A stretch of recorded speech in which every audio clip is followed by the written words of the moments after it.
What the hell's up with Friday the 13th's Rotten Tomato scores? So Friday the 13th is one of the biggest horror franchises of all times in terms of both the amount of movies it has and the huge fan following. But how did such a successful franchise end up with crazy low scores? Are the movies really that bad? Or do the critics have it in for this legendary horror franchise? So let's take a look at the scores.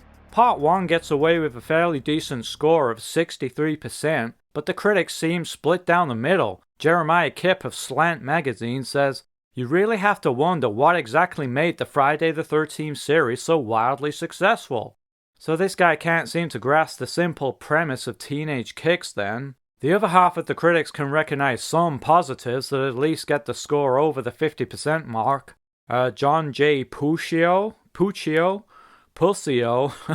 from Movie Metropolis recognizes its contribution to horror and says, "Perhaps more than any other film, it helped to popularize the slasher genre and codify the formula." And that's a statement I can definitely get behind. But after the first movie, it's just a race to see who can get the lowest score. Friday the 13th Part 2 doesn't even manage half the original score and scrapes by with 27%. This movie is a cross between the mad slasher and dead teenager genres. What the hell's a dead teenager genre?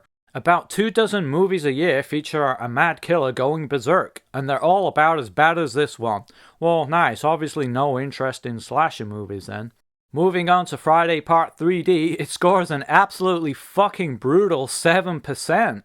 Look, I know these movies aren't shit as Uncanny or whatever these critics like to watch, but I feel like they're being unfairly dismissive. It's definitely not the worst Friday the 13th movie. We got a nice quote here. "Friday the 13th was dreadful and took in more than 17 million. Friday the 13th Part 2 was just as bad and took in more than 10 million.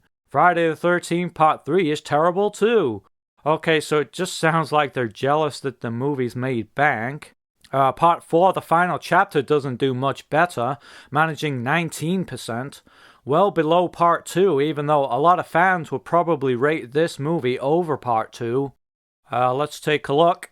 Today's moral: as long as there's a buck in it, evil never dies. Hey buddy, don't you know that evil dies tonight? Evil dies tonight!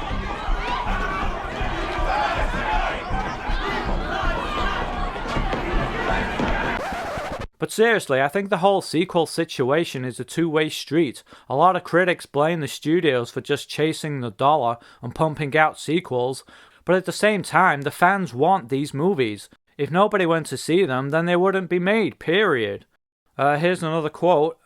Opening line of the film: "I don't want to scare anyone, but Jason is still out there," is the film's only laugh. Yeah, but that's a recap from Part 2, so it just goes to show how much you paid attention, buddy. Let's see, Part 5, A New Beginning score is just 1% lower than Part 4. Friday Part 5 usually ranks fairly low with fans, so to put it in the same league as 4, again, just shows that these critics don't really understand these movies and why fans enjoy them. Now we get a bit of a boost when it comes to Part 6, Jason Lives, still under 50% though, but it looks like the fact that it doesn't take itself too seriously and the tongue-in-cheek humor went over better with the critics. God forbid that horror films take themselves seriously and consider themselves art too. So there's a quote here that says, "It's kind of a nice film, and nice exploitation films are nobody's idea of a good time." I don't even know what the fuck that means, but I love the movie, so I guess I must be some sort of freak then. Anyway, after this brief spike, the ratings fall again, with Part 7, The New Blood, receiving 32%. Here's a quote for you. "The filmmakers have mastered the blood, but not the tedium of all the predictable killings, nor have they eliminated the hate women subtext to the entire series of films." This is such bullshit. Sure, there's an anti-sex subtext. You have sex in these movies and you die. But it applies to the guys too. Everybody gets killed in these movies. And the strongest and smartest characters are usually the final girls. And in this movie specifically, Tina kicks the shit out of Jason. So these movies do not hate women. But there are some sentiments that I agree with. For example, this one. Carrie vs. Jason should be a slam dunk, but there are simply too many unmemorable characters pulling focus here. The production is marred by MPA cuts and studio interference that virtually guaranteed that the film never stood a chance. Well, yeah, that's fair enough. It's not the strongest entry in the series. Next is the infamous Part 8, Jason Takes Manhattan, which scrapes together 12%, a full 5% higher than Part 3D. Let's look at some quotes. Our friend again from Slant Magazine says, "Director Rob Hedden may have been onto something. From Crystal Lake to Manhattan, the series itself was always drowning in star. Does he mean awesomeness?" Trevor Johnson from Time Out says, "For what it's worth, very little, probably the best in the series." Which just goes to show he hasn't watched any of the other movies. And I'm just going to stop there on the original Paramount movies. The rest of the movies don't score too great either, except for Freddy vs. Jason. So if we average the score between the first 8 movies, the franchise as a whole scores just 28%. And if you take away the first movie and just count the sequels, it falls to just 23%. 23%! Now if we compare to Nightmare on Elm Street, you can see that franchise scores a lot higher. I mean a lot. We got 95% for the original movie, 41% for Part 2, a huge 72% for the Dream Warriors, 52% for Part 4, 29%, which is quite low for the Dream Child, and then 22% for Freddy's Dead, and then jumps back up again, 80% for Wes Craven's New Nightmare, and then Freddy vs. Jason, so we'll just stop there. I mean, honestly, I prefer Nightmare on Elm Street as a series, but I feel like Friday's getting a raw deal here. Finally, let's compare to Halloween, which gets a rough ride too. So the first movie scores a huge 96%, that is fucking huge. But then 30% for Halloween 2, I think that's very low. 43% for Season of the Witch, 29% for Part 4, which seems a bit low too. And then 12 and 9.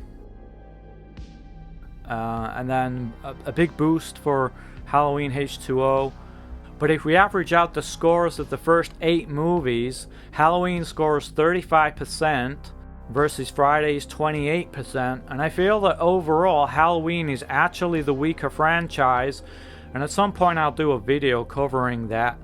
Even if we take away the phenomenal score of the original Halloween movie, which scored 96%, the Halloween franchise then averages at 26%, which is just 2% lower than all 8 Paramount Friday movies, which doesn't seem right to me. What do you guys think? Lastly, I just wanted to touch on the audience scores for Friday the 13th. So if we compare the critics' score to the audience scores, things are way more in line with how I would rate the movies.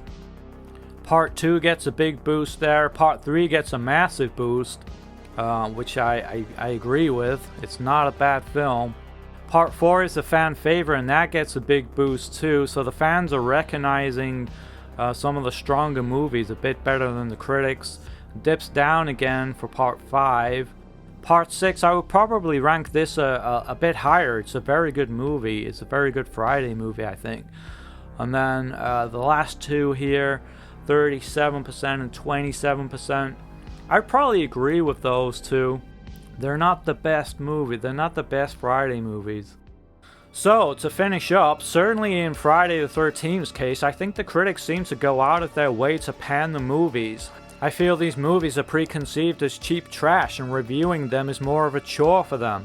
The audience reviews seem a lot more balanced, acknowledging and identifying the stronger movies more accurately, like parts 2, 3, and 4. I guess the critics have less to no attachment to the franchise, so they judge the movies more severely. But then if they don't really care about Friday the 13th, why the fuck should we listen to anything they have to say? So, what do you all think about these scores? Are the critics right? Or do these movies deserve better? Let me know in the comments below, and thanks for watching, Gorehounds.